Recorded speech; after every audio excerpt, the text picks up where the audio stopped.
MK Raghavan MP കൂടി നമ്മോടൊപ്പം ചേരുന്നുണ്ട്. MP, ഇപ്പോ നമുക്കൊരു ഏതെങ്കിലും തരത്തിലൊരു ഹോപ്പ് ഈ ഇമേജിംഗ് ഉൾപ്പെടെ നടത്തുന്നു, സ്കാനിംഗ് ഉൾപ്പെടെ നടത്തുന്നു എന്ന് പറയുമ്പോൾ ഏതെങ്കിലും തരത്തിലുള്ള ഒരു ഹോപ്പ് നമുക്ക് കിട്ടിയിട്ടുണ്ടോ, അല്ലെങ്കിൽ മുന്നോട്ട് പോകാനുള്ള എന്തെങ്കിലും ലീഡ് നമുക്ക് കിട്ടിയിട്ടുണ്ടോ?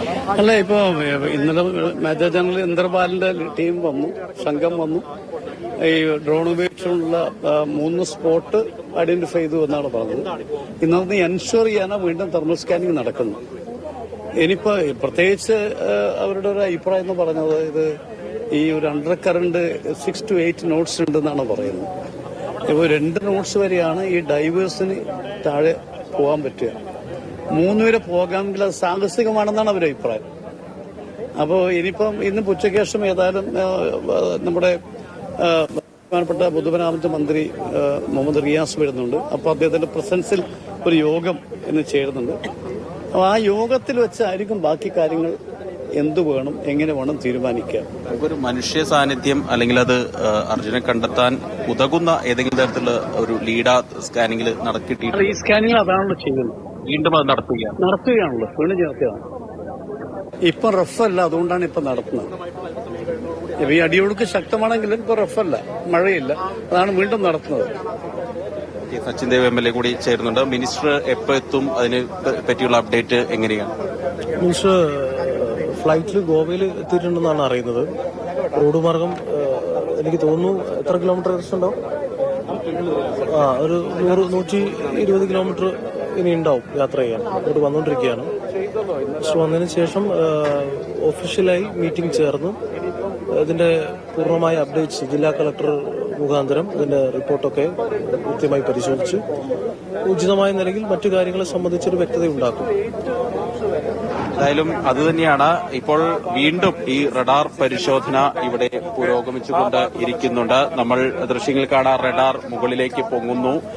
അതിന്റെ നടപടികൾ ഇപ്പോൾ അവിടെ പുരോഗമിച്ചുകൊണ്ടിരിക്കുന്നു. ദൃശ്യങ്ങളിൽ കാണാമെന്ന് കരുതുന്നു. റഡാർ മുകളിൽ പറന്നുകൊണ്ടിരിക്കുന്നു. താഴെ സോണാർ പരിശോധന, റഡാർ പരിശോധനയുമായി മുകളിൽ ഡ്രോൺ പറന്നുകൊണ്ടിരിക്കുന്നു. താഴെ റഡാർ പരിശോധന അവിടെ പുരോഗമിക്കുന്നുണ്ട്. നദിയിലെ ഒഴുക്ക് നമുക്ക് ഇപ്പോഴും വ്യക്തമായി തന്നെ കാണാം. ചുഴികളുണ്ട്, വലിയ കുത്തൊഴുക്കുണ്ട്. അതുകൊണ്ട് തന്നെയാണ് മുങ്ങൽ വിദഗ്ധർക്ക് താഴേക്ക് ഇറങ്ങാൻ വലിയ പരിമിതി ഉള്ളത്. വശങ്ങളിൽ ഈ നദിയിലെ പുഴയിറമ്പിലേക്കുള്ള ഈ മണ്ണ്, ഇടിഞ്ഞു വീണ മണ്ണും ചെളിയും ചേറും മാറ്റിയെടുക്കുന്ന നടപടികളൊക്കെയാണ് ഇപ്പോൾ പുരോഗമിച്ചുകൊണ്ട് ഇരിക്കുന്നത്. ഏതായാലും അതിവേഗം തന്നെ ഈ ദൌത്യം മുന്നോട്ട് പോയിക്കൊണ്ട് ഇരിക്കുകയാണ്. എതിർവശത്തും നമുക്ക് ദൃശ്യങ്ങൾ കാണാം. അവിടെയും ഈ മുങ്ങൽ വിദഗ്ധരൊക്കെ ആ ഭാഗത്തും ഉണ്ട്. അവിടെയുള്ള വീടുകളെല്ലാം നാമാവശേഷമായിട്ടുള്ള ഒരു സ്ഥിതി തന്നെയാണ്. ഇപ്പോൾ ഏതായാലും കാലാവസ്ഥ അല്പം മുൻപ് വരെ വളരെ അനുകൂലമായിരുന്നെങ്കിൽ ഇപ്പോൾ വീണ്ടും ഇരുട്ടടച്ച് വരുന്നുണ്ട്. ഏത് നിമിഷവും മഴ പെയ്യാനുള്ള ഒരു സാധ്യത ഇവിടെ നിലനിൽക്കുന്നുമുണ്ട്. നിലവിലേതായാലും ഇവിടെ നിന്ന് മണ്ണ് മാറ്റുന്ന നടപടികളൊക്കെ പുരോഗമിച്ചുകൊണ്ട് തന്നെ ഇരിക്കുകയാണ്.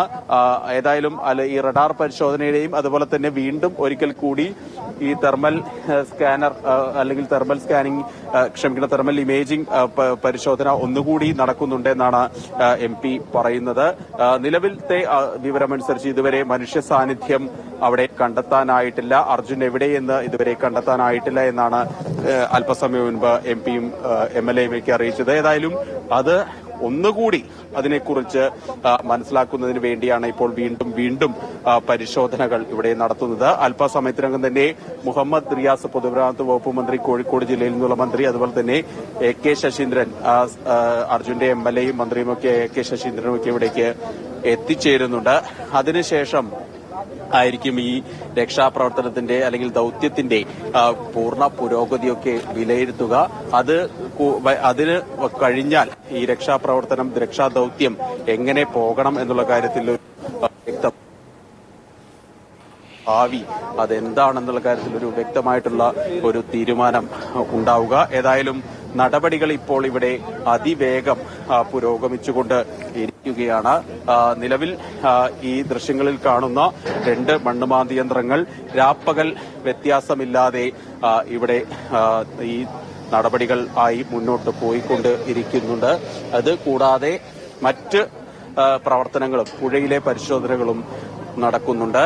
2 ബോട്ടുകളിലായി നേവിയുടെയും ദുരന്ത നിവാരണ സേനയുടെയും മുങ്ങൽ വിദഗ്ധർ അവിടെ പരിശോധന നടത്തുന്നു. മുകളിൽ ഡ്രോൺ ഉപയോഗിച്ചുള്ള മേജർ ജനറൽ ഇന്ദ്രപാലിന്റെ നേതൃത്വത്തിലുള്ള സംഘത്തിന്റെ ഡ്രോൺ പരിശോധനയും നടക്കുന്നു. ഇതിന്റെയെല്ലാം തത്സമയ ദൃശ്യങ്ങളാണ് ഇപ്പോൾ പ്രേക്ഷകർ കണ്ടുകൊണ്ട് ഇരിക്കുന്നത്. ഏതായാലും വൈകാതെ ഇന്ന് ഇക്കാര്യത്തിൽ കൃത്യമായിട്ടുള്ള വലിയ ഒരു ഏറ്റവും നിർണായകമായ പ്രധാനപ്പെട്ട ഒരു അവലോകന യോഗം ചേരുന്നുണ്ട്. ആ യോഗത്തിന് ശേഷമായിരിക്കും എന്താവണം എങ്ങനെയാവണം ഇനി രക്ഷാപ്രവർത്തനം എന്നുള്ള സംബന്ധിച്ച ഒരു തീരുമാനം ഉണ്ടാകുക. ഏതായാലും നമുക്ക് ഇന്നലെ ഈ ഐബോർഡ് ഉപയോഗിച്ചുള്ള പരിശോധനയിൽ നിർണായകമായ 4 സിഗ്നലുകൾ ലഭിച്ചു. അതൊന്ന് നേരത്തെ കണ്ടെത്തിയ ടാങ്കർ ട്രക്കിന്റെ ഒരു ക്യാബിനാണ്, മറ്റൊന്ന് അർജുന്റെ ലോറിയാണ്, പിന്നൊന്ന് ഈ റോഡിൽ വെച്ചിരിക്കുന്ന ഒരു കമ്പിവേലി അല്ലെങ്കിൽ ആ ഡിവൈഡർ പോലെയുള്ള ഒരു സംവിധാനം, അതിന്റെ അവശിഷ്ടങ്ങൾ, പിന്നൊന്ന് പൊട്ടി വീണ 11 kV ടവറാണ്. ഈ 4 സിഗ്നലുകൾ ഒരുപക്ഷെ ഈ 4 വസ്തുക്കളുടെ ആകാം എന്നാണ് നിലവിലുള്ള അനുമാനം. അതല്ലാതെ ശ്രീധരൻ അവിടെ കാണുന്ന കാര്യങ്ങൾ എന്തൊക്കെയാണ്? ഇപ്പം ഈ ലോറിയിലുണ്ടായ തടിയൊക്കെ കുറേ കിലോമീറ്ററുകൾ ദൂരെ ആണ് നമ്മൾ കണ്ടെത്തിയത്. അങ്ങനെ മറ്റെന്തെങ്കിലും ആ പ്രദേശത്ത് ഇത്രയും അടുത്ത് നമുക്ക് ചെല്ലാൻ കഴിയുന്നത് ആദ്യമായിട്ടാണല്ലോ, അതുകൊണ്ടാണ് ഞാൻ ചോദിക്കുന്നത്.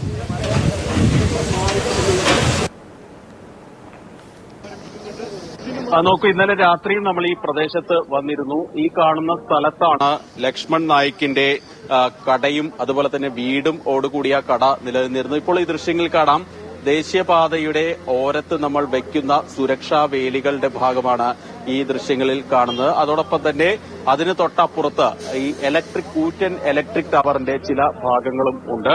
ഇവിടെ ഇന്നലെ ഇവിടെ നിന്ന് തന്നെ വീടുകളിലെ വളരെ പെട്ടെന്ന് മടങ്ങി വരാം.